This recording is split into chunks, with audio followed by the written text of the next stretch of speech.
Hey guys, Greg here from LensPro2Go, and this is part 2 of our 3-part series covering the ARRI Alexa Mini.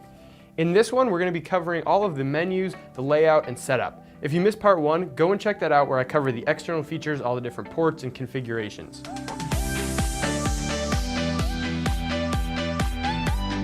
First, I'm going to show you guys the layout of the menus and the main features that you'll be using when you're shooting, and then I'll dive a little bit deeper into the further menus and show you actually how to set up each of these settings. When you first look at this menu setup, it might seem a little bit confusing, but it's actually one of the simplest menus I've ever used. Starting right from the top, you have your frames per second, so this is where you can go in and you can adjust your frame rate. You can also delete and add custom ones, and you can set all these presets so you can jump around really quick in between. You can also set your SDI out from right here, so how the SDI is actually processing the footage and sending it out to an external monitor or recorder. Next, you have the time code and your project frame rate.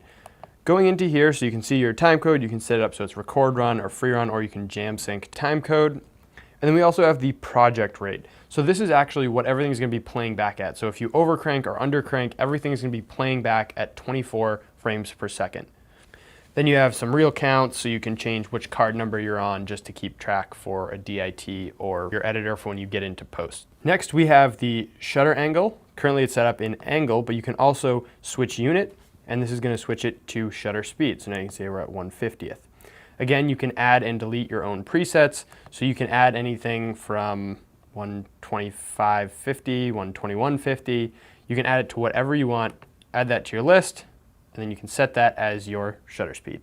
Going down to the bottom, we have our EI or exposure index. This is pretty much your ISO. And in here, you also have your ND filters. So this is where you can do your 0.6, your 1.2, or your 2.1 ND filters. Then we have the look, which is what you're actually recording. So we're recording an ARRI RAW, and we have an ARRI 709 LUT attached to it. We can go in here and we can customize our look parameters, and you can also load in some LUTs through the USB on the camera. Lastly, for these buttons, we have our white balance. So this is going in. Obviously, there's some presets in there. You can white balance through here, rename if you're doing certain scenes. You can obviously add and delete your own presets, and you can do the color correction. So if we go all the way through here, this will actually be adjusting your plus and minus hue shift for tint adjustments. Now going more into the center of the screen, we have our Wi-Fi logo here showing that the Wi-Fi is enabled. We have our battery voltage, so that's telling us what the battery power is at. We have our audio meters, which I obviously don't have any audio plugged in, so that's not going to be showing anything on those meters. Then we have our card information, so our reel, which is the card number, our clip, which take we're on, and then the duration of that last clip. Here it is, 6 seconds. Going over, we have the runtime left on the card, so we have 7 minutes and 27 seconds left of running on this card. And then we have our resolution and our codec. So we're shooting an ARRI RAW 3.4K in 4:3 for shooting anamorphic. Now that's the basis for what you're going to need on the shoot day.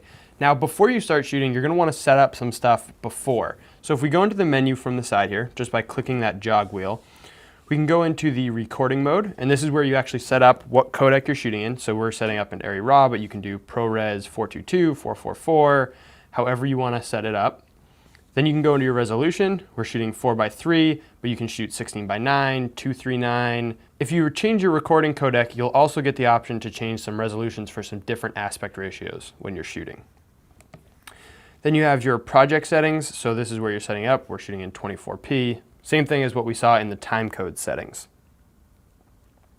Then we have our record mode, which we have set to normal right now. And this is so if you want to set it up for interval timing or stop motion. So you can do time lapses and you can program all of that directly in the camera. Record beep tally. So this is just telling the lights and the sound what to happen when you push start and stop record. And then pre-record max duration. If you're setting up a pre-record, that's how long it will be. Going down to media, we have erase card, delete last clip, and prepare USB medium. Erase card obviously will format the card, delete last clip, just what it says, and prepare the USB medium. This will actually allow you to put LUTs and stuff onto a USB drive and load them into the camera, also for firmware updates. In monitoring, we have a couple different things. We have our EVF and monitor monitoring. This is the monitor, and the EVF is actually what you're seeing through the eyepiece. SDI is obviously the SDI out. Frame lines is setting it up if you're going to crop for a aspect ratio after you shoot and you don't want to do it in camera. Exposure tools is just going to be talking about zebras, false color, EVF waveforms, and however you want to set those up for your viewing. And then color bars is just to send color bars out to calibrate monitors. Then we'll go down to system. And in here, these are just some setup parameters that you'll want to do ahead of time, setting the date and time, how the buttons and display look, if it's bright or dark. You can also set up your Wi-Fi settings through here. Next is setup, and this is going to be if you're loading preset configurations of the Alexa Mini to this camera. So you already have your project built and you know everything that you want to do. You can just bring it in and you can load up and have those settings all ready to go. User buttons, this is where you're going to program your user buttons. So VF1 and VF2, those are the user buttons on the EVF. Camera user buttons, these are the buttons on the side of the camera, so you can program those to do whatever you want. WCU is the wireless control unit for user buttons. And again, these are just extra customizable buttons that you can use for whatever. Metadata, this stuff is really important and super helpful when you're setting up the camera for the first time.